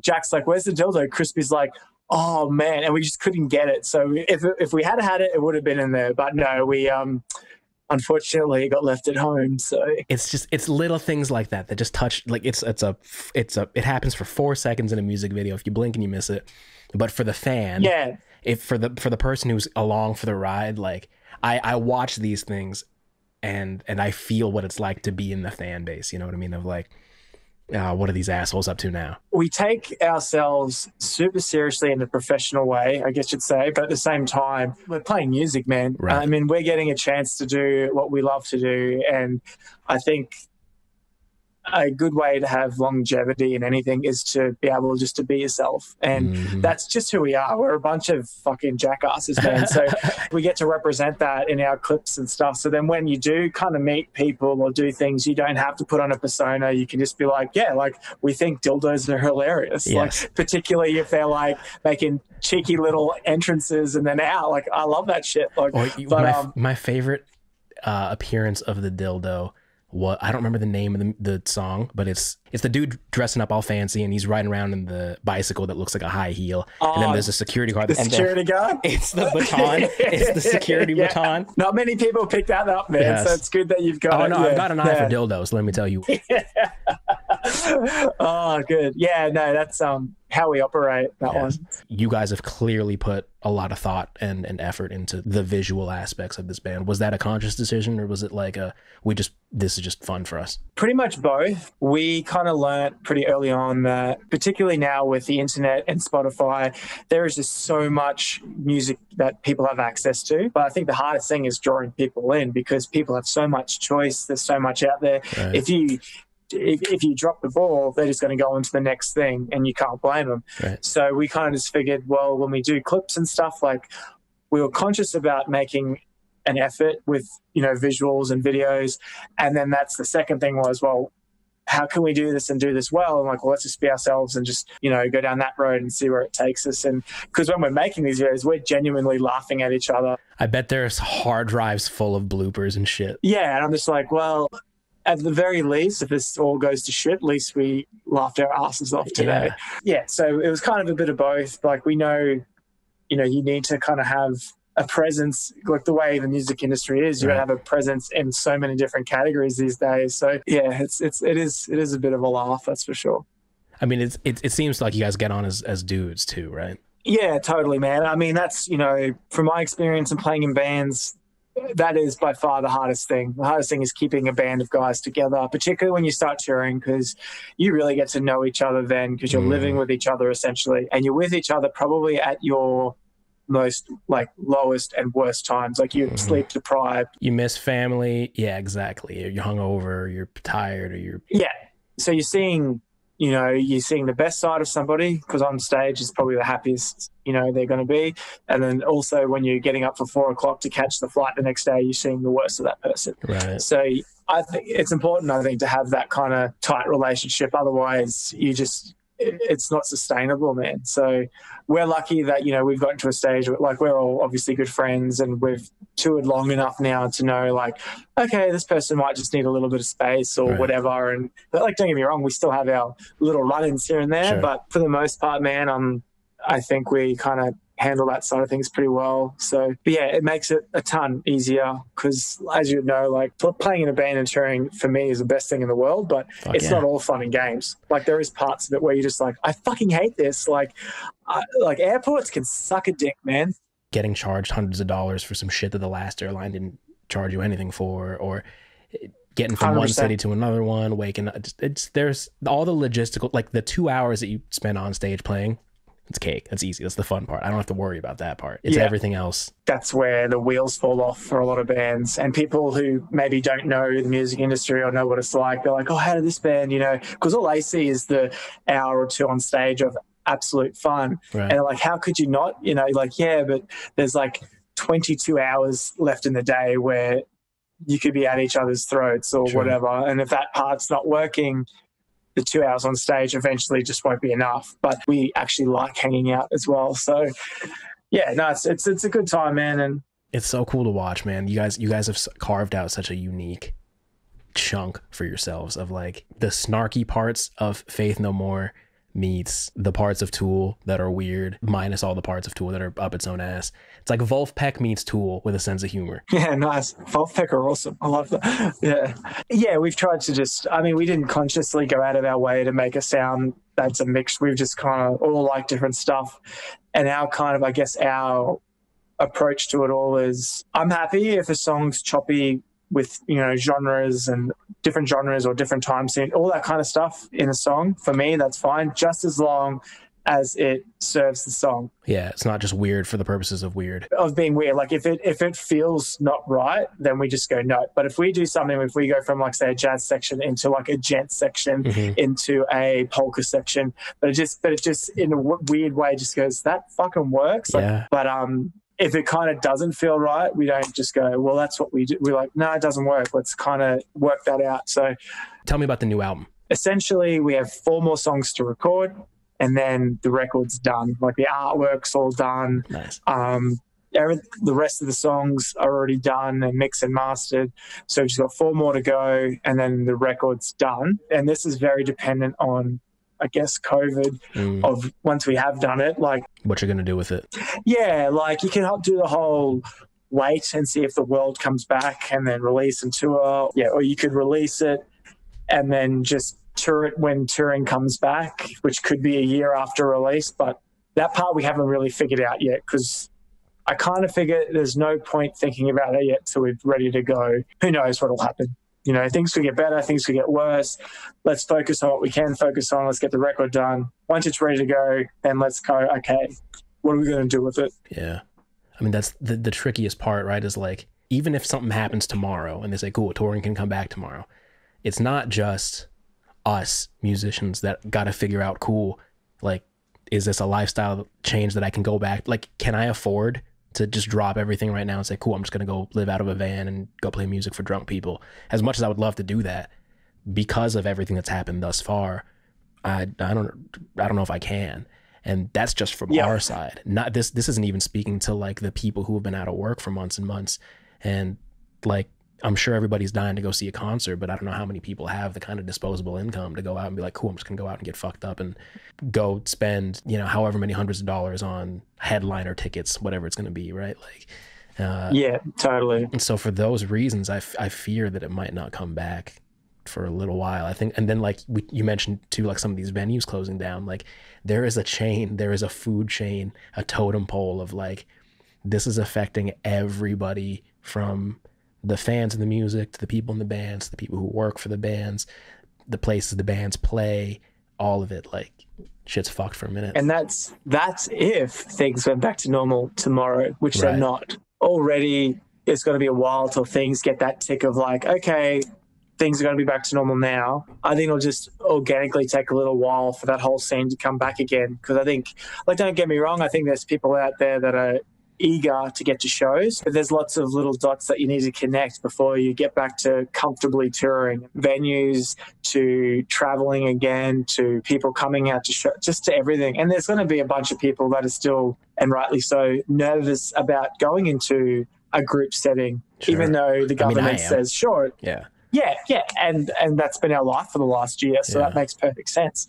So I think there's going to be an element of waiting for people to kind of get comfortable with going back out again. And look, I could be wrong, man. People could just be like, straight away, bang, back to normal. But I think it's going to be a mixture, and I just think we just have to kind of just wait and see how it all kind of plays out, really. I think that's been the trickiest part. Like, I've spent so much time in my own head, like, trying to figure out how the brain of somebody who thinks differently from me works, right? Like, the person who thinks I'm being completely unreasonable because I'm not hanging out with my friends, or I'm wearing masks, or whatever the thing is that I'm doing that somebody else isn't doing that they find unnecessary. And trying to think about like, all right, cool, how does this person think? How did this person arrive at that conclusion?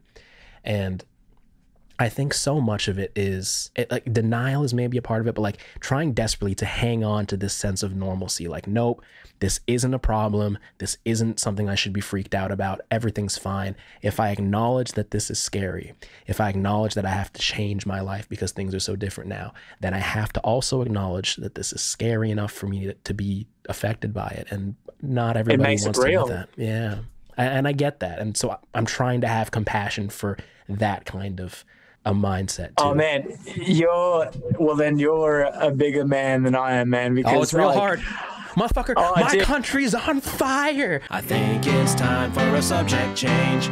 The Cyclops mug is like a deep cut, which indicates to me that like these are not just decorations. You really are down with the comics and with the pop culture shit. When I was first getting into comic books, my dog had just gotten diagnosed with cancer. and he's not with us anymore, but I knew I was going to have a lot of time to hang out at home. I'm going to dig into this universe of stuff. We're going to hang out on the bed. We're going to read comic books, and I'm going to rub his tummy. And I did that for a long time. That was part of me falling in love with these books, is like, let me escape into this universe real quick where it's just me and my buddy and these stories, you know? So in that way, like, these stories now are like bookmarks in time of like where I was when I first read them. And yeah, totally, man. Like, I'm sure you got memories like that too, of like being a kid and going to the comic book store, getting the new issue, that kind of thing. Yeah, and it's like that with comics and records even, or CDs. Like, you have those memories. I don't think I even bought my first comic book until after Endgame had come out, but I loved these movies, and I was like, cool, let me go do my history homework on where these movies come from. And it started with Civil War. This is an event that happened in like, this book came out in like 2006. Like House of M. Like right after House of M. House of M and just Civil War, yep. And then it was a very, very fast descent into madness for me. And as you can see, I've since filled this shelf out. So now, using Civil War as a starting point, I've covered every major event up until now. And then along the way, like, cherry picked my favorite characters and favorite runs of stuff to fill in. So who's your top 3 favorite characters? I mean, if that's not a clue, right? So that's Cap's number 1. I've really loved, there's an author named Donny Cates who has done Venom the past couple years. This most recent run of Venom as like a dad trying to figure it out, and like they're on the run. And he's like, there's a whole, like, what I've loved so much about these comics, and what I try to explain to people who don't get it, is like, yes, on the surface and on the cover, it's pew pew and it's guys in spandex and these superpowers. But then underneath it, there's so much humanity and so much, like, there's like family dynamics and like struggling with insecurity, and there's these like common human theme, like X-Men as an allegory for civil rights, like the whole there's bigger themes at play here. And then on top of that, you add fucking alien symbiotes, and sign me the fuck up. That shit's just sick. To the person who probably doesn't get into comic books, to them it just seems like kids' books or something. Right. But like you're saying, like, a lot of them just have so much else going on underneath. And even just the Stan Lee quote, like, with great power comes great responsibility. I don't give a fuck who you are, where you're from. You take that with you. I can use that in life. Yeah, totally. So, and there is like little bits of gold. A lot of my favorite stories have been like these team up, the big crossover event type stuff. There was an event that happened, I think, in 2018 called War of the Realms, which is like a Thor-centered story. And it's basically like Lord of the Rings meets an alien invasion movie. What would happen if all the other realms teamed up against Earth to try to conquer us, and Thor and the Avengers got to save the day? Yeah, so shit like that, I love seeing. Or like, so Cap's up there, Venom's up there. Oh, fuck me. Dude, you ever read Old Man Logan? I have, yeah. And that was a great movie too, actually, Logan. Yeah. So this has been a fun thing for me too, is like, since I got into comics after I got into the movies, they both recontextualize each other now, right? So I can watch Infinity War and say like, they grabbed that from the comics, they did this differently, whatever it is. When I watch Logan, I'm like, fuck, they did such a cool job at making an R-rated Wolverine movie. So like, good. They're cussing and there's gore, and like, it felt in a lot of ways like less cartoonishly campy because it was R-rated, because there was blood. Like, they tackled more adult themes. But the comic story of Old Man Logan is, he has to go out on some wild goose chase to get some money to pay some mobsters before they can attack his family. And it gets real gritty and real dark. And I remember finding myself, as I was just first getting into comics, being so amazed and bewildered that I could literally turn a page and there would be a surprise on the next page. It's cold. And it would hit me the same way that like a twist in a TV show would hit me, of like you turn it and then fucking it's Cap and he's got the hammer. Oh shit. Whatever it is, you know what I mean? Like these shit moments that I didn't realize that you could have by turning a page. So these guys are fighting on behalf of America, and they're invading Asgard, which is currently floating over a city in Oklahoma, like I said. And then so Thor is hiding for some reason. He's hiding with Tony Stark, who's been injured, and he sees this shit, and he's like, fuck, I gotta go do something about it. And then so he flies off, and it turns into Thor. This is like secret identity shit, and then he turns into Thor. And he started, yo, what the fuck you guys doing? What's the problem? And then they're like, nah, fuck this, because he's secretly a bad guy, like I said. So they start fucking up Thor. And then, like, on the news, this is the reason I wanted to show you this video. So I'm done now. Thor lands, and then they're fighting him. They're like, fuck up Thor, everybody fuck up Thor. And then on the news, it's like, oh shit, oh my god, we've been given unprecedented access. Oh my god, Thor's down, repeat, he's been taken down, oh my goodness. And then you turn the page. This is why I fucking love comic books, son. You turn the page. He's like, oh shit, son, we gotta go. It's been such a fun world and universe and to jump into. Okay, so it's Cap, Venom, Daredevil's up there, Old Man Logan's up there. I'm a strictly Marvel guy. I have yet to flirt with DC just because I feel like there's so much to understand with Marvel and to know. But also, I mean, full disclosure, none of the DC heroes have ever really like tickled my fancy. It's like, that's super cool to me. And you know what? It's funny because like my first introduction to comics and stuff was actually through like when I was growing up in primary school. Like X-Men, the animated series was on TV. Yeah. Dude, one of the first shows I ever watched was the animated Spider-Man. Like that's what got me into it. There you go. That makes sense. So I kind of started with Marvel, and I've always just had, and back then I always had this thing of like DC was kind of like just the cheesy, like. I mean, Superman doesn't do it for me. However, as time's gone on, man, I've found that DC's actually, I probably read more DC now than I do Marvel. When you do give it a go, I think you'll find, I feel like you'll be like, oh, okay. I get it. I can get into this. Yeah, for sure. So who are some of your favorites? So I'll cross Marvel and DC. Sure. My number one is Daredevil. Did you like the Netflix series? Because I was so late to watching the Netflix series. Like I didn't watch it until way after it was done, and I loved it. I felt so stupid for missing it the first time around, like when it was new and current, but holy shit, beautifully done. I was a fan of Daredevil before the Ben Affleck Daredevil came out, which I didn't particularly like that movie. And I was like, oh, that'd be right. They fuck up my most favorite one. Anyway, the TV series definitely redeemed anything in the cinema world, because that was so the only one that I think rivals that is the Punisher series. Yes, yeah. For them together, obviously season 2 of Daredevil has Punisher in it, which is awesome. If I had a wish list for any 3 characters to come back, it would be Charlie Cox Daredevil, John Barenthal Punisher, and Vincent D'Onofrio Kingpin. Because fuck, they fucking nailed it with all 3 of those dudes. I cried a lot watching Daredevil. Yeah. I don't know, and I'm not a Catholic. I grew up Buddhist. Like the Catholic guilt element of the story is not my thing, but watching it unfold, I'm like, oh man, lots of waterworks for me. Yeah, man, they did a great job, and I'm not religious at all, so that, because Daredevil's character does have a strong connotation to religion and all that kind of stuff, so it's kind of, people would think it's weird that I do like, but that part of that story, I kind of just like I like his struggle with it, and I just love the fact that he's fucking blind and he kicks ass, man. Like that's just. Oh, and then the irony of like the fact that when he's not doing Daredevil shit, he's a lawyer. Justice is blind. The whole thing. Yeah, it's beautiful. It's magnificent. Yeah. So Daredevil will be my number 1. My number 2 is probably Sabretooth. Okay. Does he have like a good standalone series?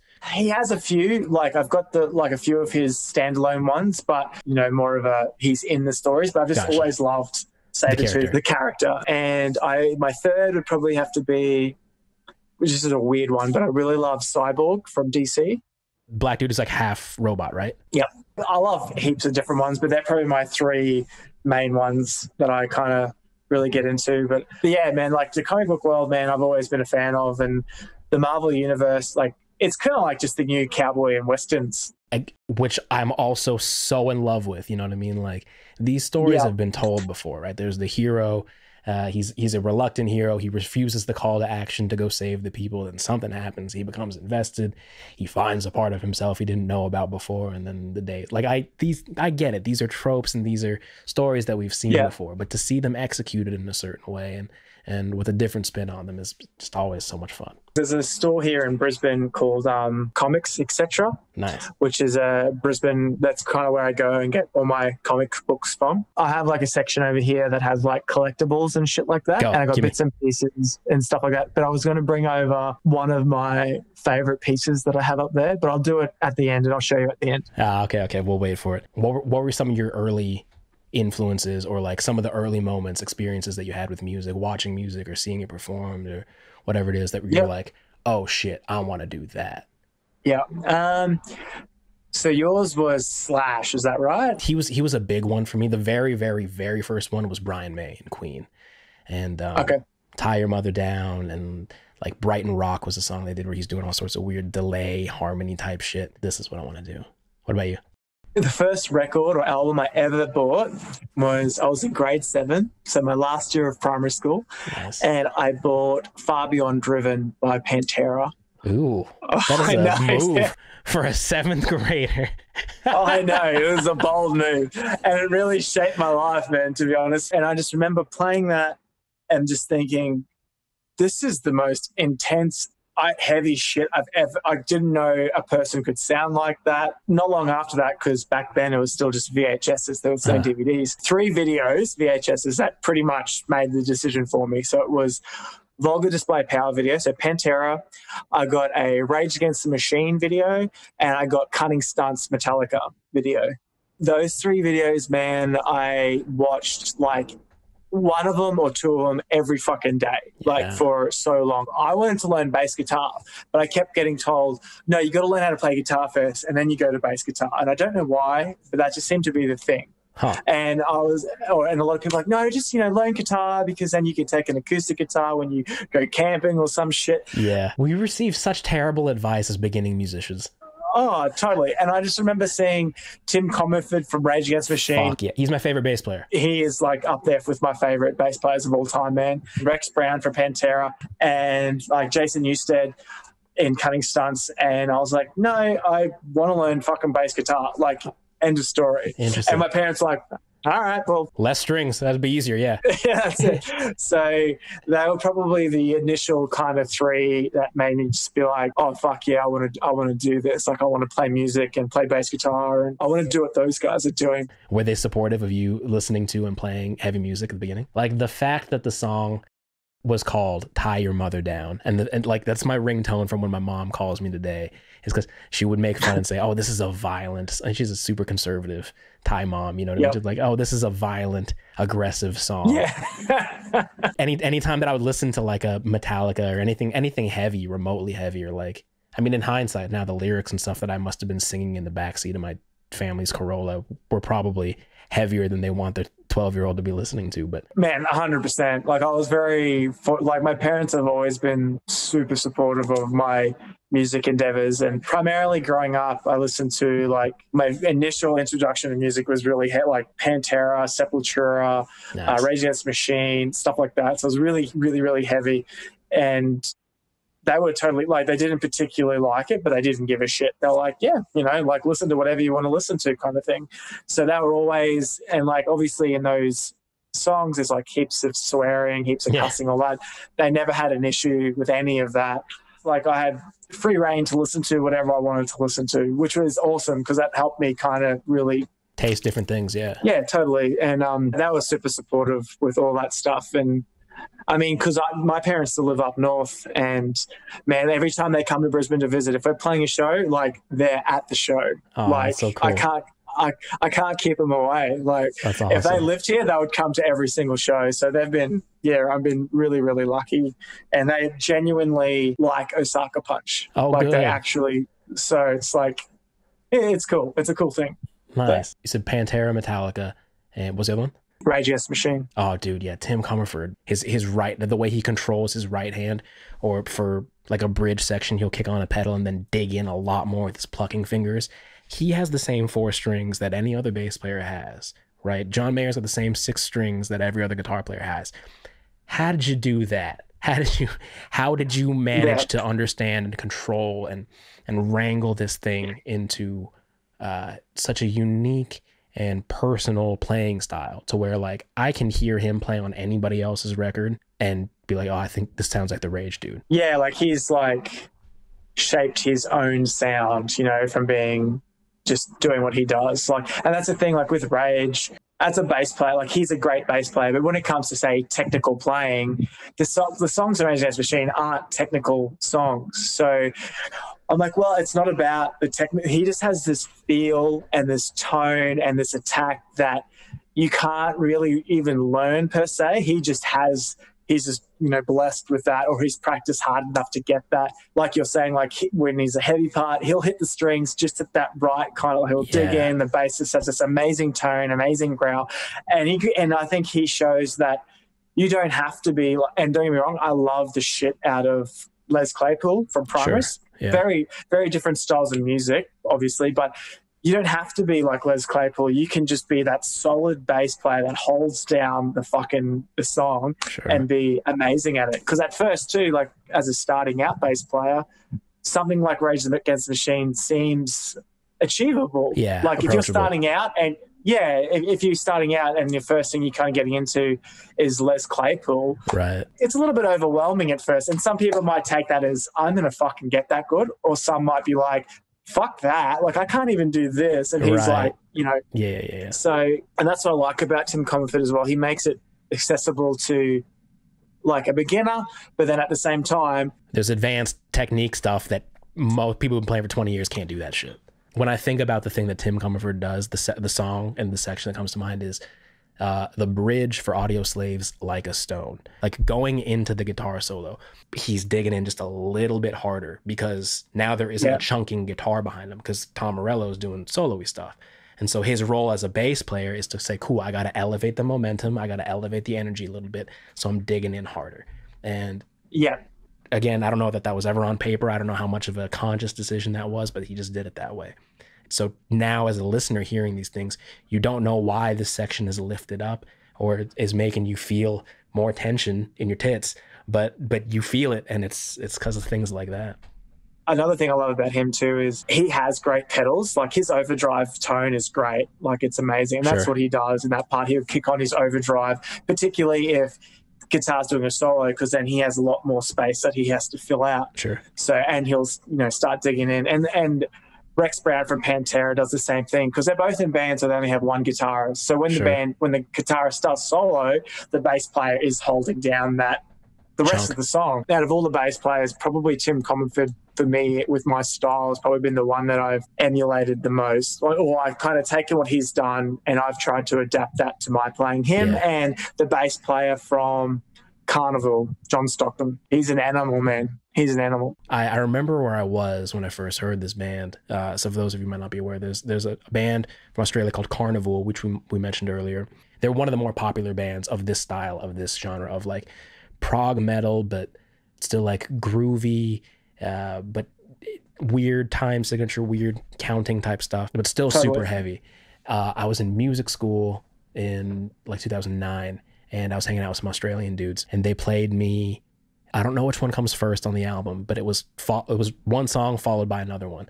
These two Carnival songs, one's called Goliath and one is called Simple Boy. So Simple Boy's first and then Goliath. If you're watching, if you're listening to this and any of this remotely interests you, please go look this up. This is one of the dirtiest, nastiest, filthiest bass drops of any metal song, of any rock song. So the record's called Sound Awake, for those of you listening at home. Simple Boy opens up with just like a sick bass line, but Goliath, for me anyway, when I first heard Goliath, like it starts with drums and guitar and it already sounds big. And in my mind, when I first heard it, for some reason, I thought the bass was already playing. And then the bass drops in. Kicks in. And you're just like... You lose control of your ass cheeks. Holy shit. I remember feeling it in the back seat of my friend's car. And it's this first bass note that hits. Yeah. And you feel that. And then the groove that immediately follows, like that section of that intro. If you're interested and you look this up, or if you're familiar with the song, you know exactly what I'm talking about. It's just this heavy, groovy thing, and it bums me out that I've never gotten a chance to see that live because this band is on the other side of the globe.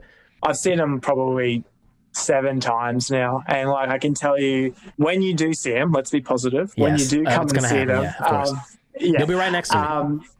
I will be, and you won't be one bit like, but you know, there's bands, their record sounds great, and then you go see them live, and you're just like, you motherfuckers. Yeah, I knew you couldn't do this. Yeah, I get a record's a record, and I get you do some things on a record that you normally wouldn't do, but to a point where I hate where just live, you just like, you've lost the magic a little bit. Yeah. Yeah.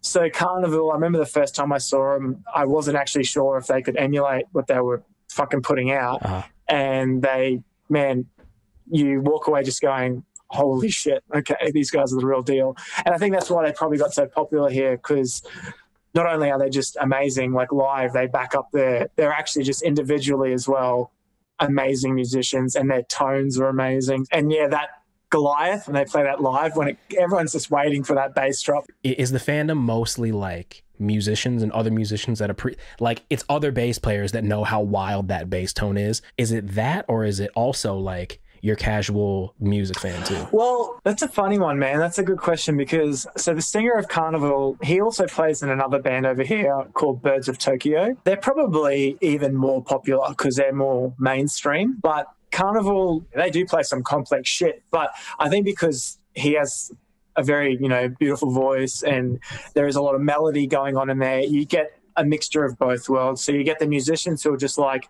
holy fuck, you're amazing, but they kind of do what we were talking about earlier. Even though they're playing tricky shit, they play it in a way where anyone who doesn't know music can still groove to it. Absolutely. You know what I mean? So then that's why they pull in that other side of people where they may not know what's going on, but they know they're getting a little bit of a hard on from it. So that feeling of like, I don't know why my dick is getting hard right now, but it is one of the things that I love most about hearing music for the first time, discovering new music. And that's a band, that's a moment. I remember I was in the backseat, Hugh had a Jaguar, we were driving to some cafe somewhere, and they turned this song on. That opened the door to me to Australian rock bands. And so then it was, like I said, Dead Letter, Butterfly Effect, the Iron Eye. Shout out to the Iron Eye out of Brisbane, Australia too. Is a band that we got to play with when I was over there. I fucking love these guys. Australia has, and I'm not just being biased, because like obviously I listen to a lot of bands out of the States, but Australia has banged out a bunch. Like growing up, and still to this day, like the Butterfly Effect, like I had a poster of those guys on my wall growing up, and then I got a chance to tour with them. So for me, that was like a surreal moment. I was like, holy shit, this is actually fucking happening. There's some good bands over here that I think would, like, you know, if they were over there, I think they would. There's so many bands, like all the bands that I just mentioned. Like there is a touring circuit of like rock, commercial, radio, metal type stuff. The same kind of 40, 50 bands. There's American bands on some of these festivals. I'm like, y'all ain't got shit on Osaka Punch. Y'all ain't got shit on Dead Letter Circus. I would love to come over there and play some shows, man. I think, and without sounding like a cocky prick, but I feel like what we have and what we can bring to a live setting, I feel like people would enjoy that. It's just expensive to go over there and tour. But I do love that cowboy aspect of being on the road. That is the fun of you end up in a weird truck stop and you eat a questionable hamburger, or like it's all the adventures of the road, all the weird person at loadout who doesn't understand that it's time to fucking leave. Some of those things in the moment seem just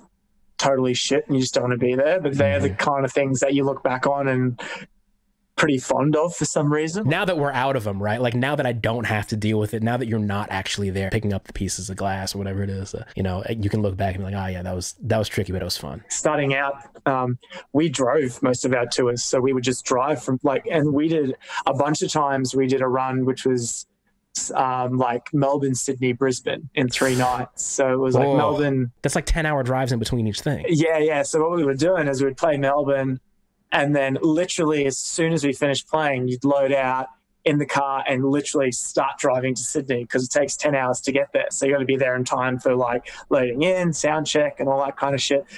And then you play Sydney, and then as soon as you come off the stage in Sydney, you literally then start driving to Brisbane, which is another 9 hours. Yeah. So we did those runs a few times. And the last time we did it, we're just like, we're never doing this again. Like it's too much. By the time you get to Brisbane, you just like want to get off stage so you can go to bed kind of thing. And if you're not, you know, the whole point of playing is you want to be enjoying yourself in the moment up on stage. And if you get to a point where you're not feeling that, then what's the point? Right.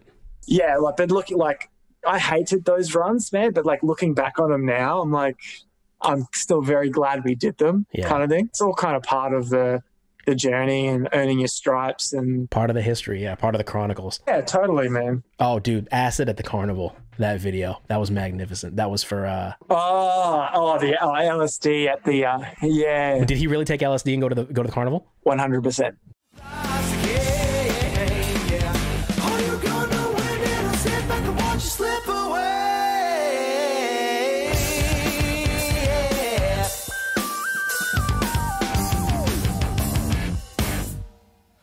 At the start of that film clip, there's like a clip of us talking in the rehearsal space. Dick straws. So like, again, the dick straw.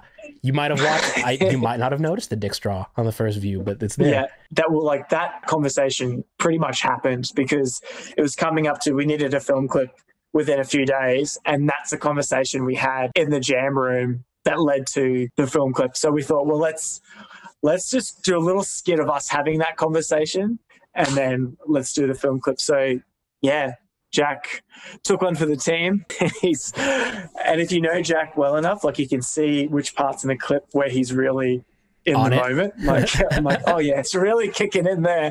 I love that you guys are just relentless with the dick jokes. I know. Such adults, man. Such adults. Give me an example of a time when you fucked up. Get your shit together. You got to get your shit together. You made a mistake, but then through what you learned by fucking up, it changed how you operated going forward. Like, when I first moved to Brisbane, that's when I was really chasing the music dream. And, well, I didn't think I was green, but in hindsight, I was still super green to the music industry. Just the thing that I remember just thinking, looking back now, I was like, why the fuck was I doing that? But, like, I thought, like, you just had to have like this massive rig, because the bands I saw like had fridges and all this shit. So I went and I bought this most ridiculous rig setup, man. I bought like, an 8x10 with like, I have an all tube, like Mesa Boogie 400 plus head, which I still have to this day because it's actually an amazing head. But it dictated what kind of car I had because I had to drive the shit around after a few shows, and just the sound guys who'd obviously, old school sound guys, been in the game a long time. So pissed off when they see you rolling this fucking... This little dickhead would rock up with... Yeah, I'm rocking up to a venue that like supports, say, 300 people, and I've got enough firepower to obliterate a small horse. And they're just like... Just thinking, yeah, this is, you know, I'm a professional. This is the shit I have to have. And then actually going on tour with another band who was a lot bigger than us at the time, and just seeing the main headline band, he was just using like a DI, like a 4x10 cab. And then the penny just dropped. I was just like, oh shit. Like, and I immediately downsized after that tour. Give me some fun Osaka Punch tour stories. All right, well, the story that I think of isn't exactly a good story, but it's a story that sticks with me. Thank you. So we get on this Butterfly Effect tour. So Butterfly Effect were off the scene for a long time, and then they reformed and did a massive like welcome back tour essentially. And the tour was all sold out. It was huge. And we were lucky enough to get on the bill for the whole tour. Not only was I a huge Butterfly Effect fan, I knew that we were like, it was going to be a good opportunity for us. First show of the tour is Perth. Amazing venue, sold out, awesome. The second show is in Fremantle, which is like right next to Perth, essentially. We play the show, which is awesome. The venue there was amazing. Next night, which is a Saturday, we're supposed to play in Adelaide. So Adelaide's like a 3-hour flight from Perth kind of thing.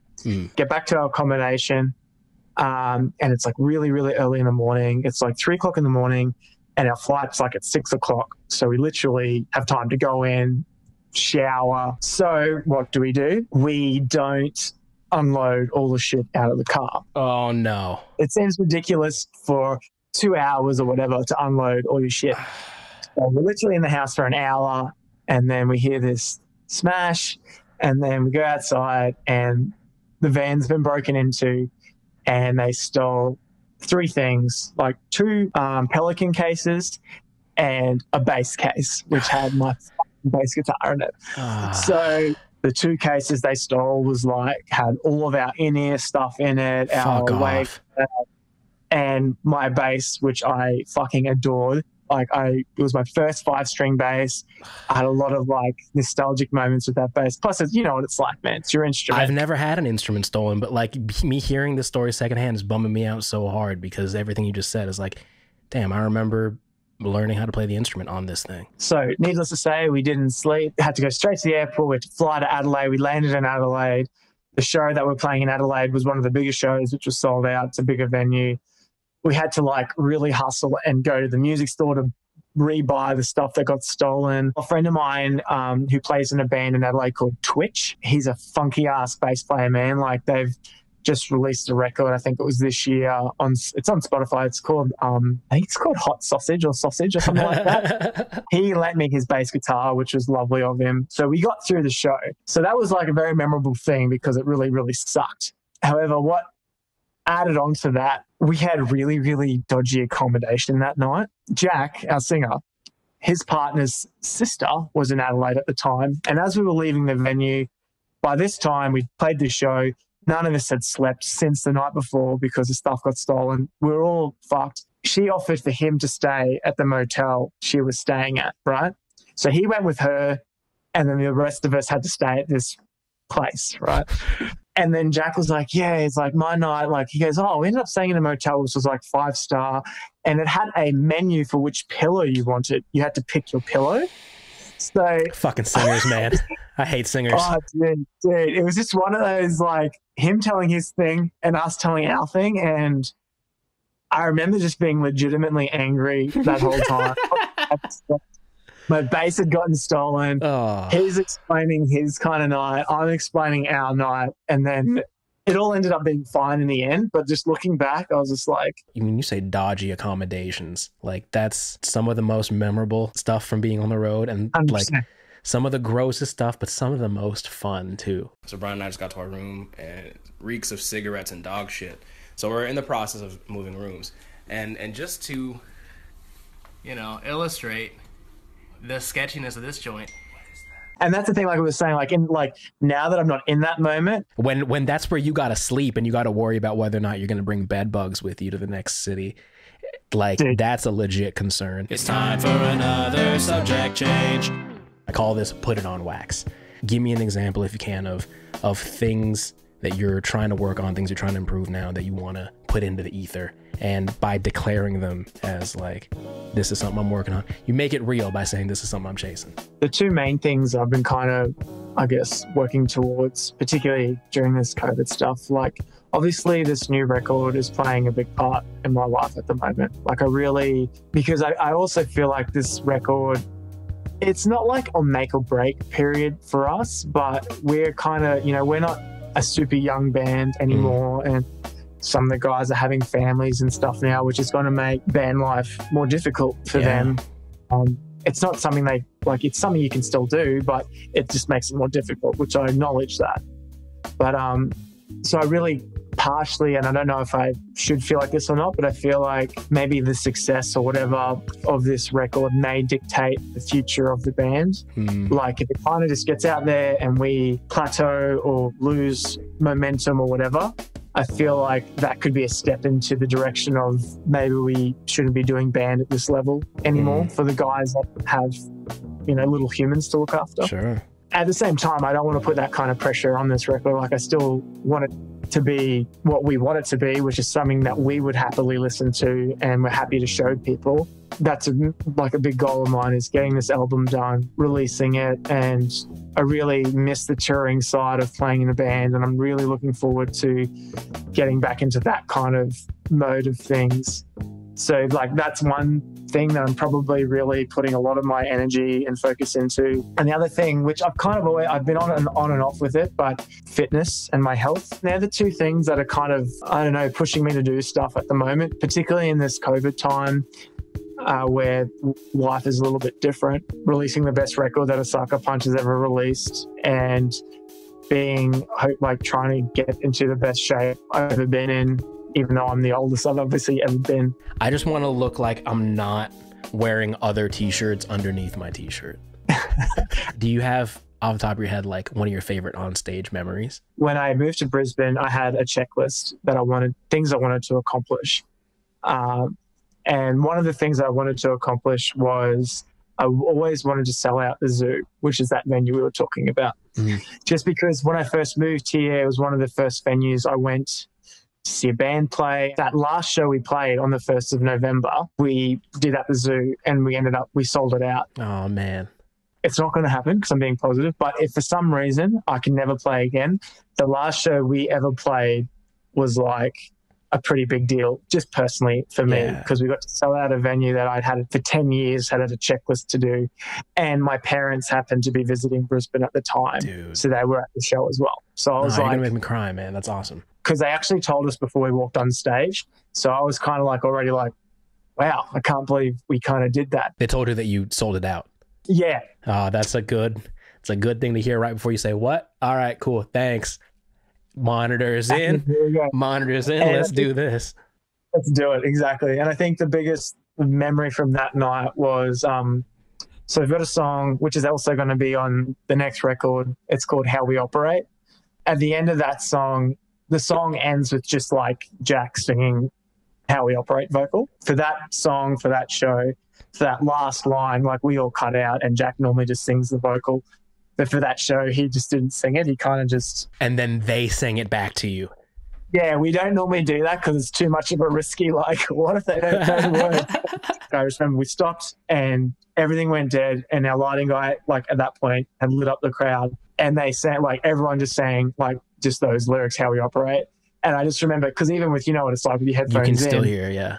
Yeah, I was just like, holy fuck. Like, for me, that was just, I was like, yeah, it's not like an arena or a stadium, but in that time, in that moment, I was just like, everything I've done up until this point, I'll remember this, and this is amazing, and I can't believe that we get to stand up here and hear these people yell that back to us. Like, oh, that's probably my biggest memory.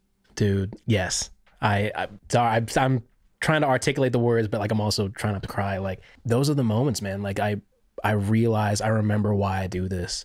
You know what I mean? Like, and I haven't been lucky enough to be in a position where the words they're singing back to me are words that I had a hand in writing or crafting. You know what I mean? Like that's your band's stuff. Like, that's a room full of people who put on shoes that night to come see you guys play and enjoyed themselves and were caught up so much in that energy that even though they didn't know the words to the song yet, because the song's not released yet, by chorus 3, they at least got the melody, or they could mumble the vowels along, and they're singing it back to you. Ah, man, those are some of the most special moments of like, yo, this didn't exist before we did this, and then we did this, and now this sea of people gets to share in it with us as we do and make this thing. And like, I don't know, man, it feels very, this is where it gets like left-wing hippie California shit, but just that feeling of togetherness, this tribal unifying, we're all doing a thing and we all are just slaves to the groove,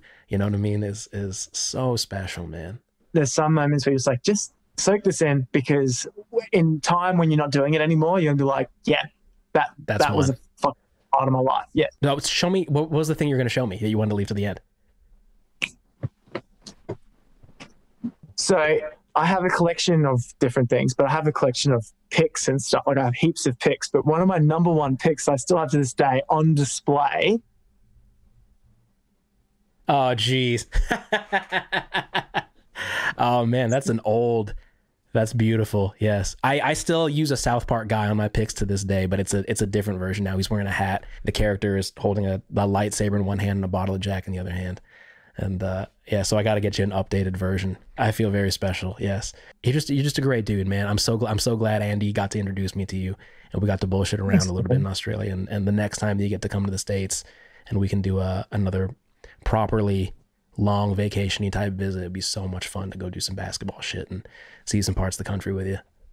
Oh man, dude, it's 100% going to happen. So I'll be holding you to that. Thanks for having me on, dude. I'm super pumped, just super happy that we got to catch up, dude, and just realize that we even have way more in common than I already thought. So if you wouldn't mind, the catchphrase that I'm going to have each of my guests sign us off with is don't be a dum-dum. If you wouldn't mind signing us off. No, thank you for having me. It's been awesome. And don't be a dum-dum.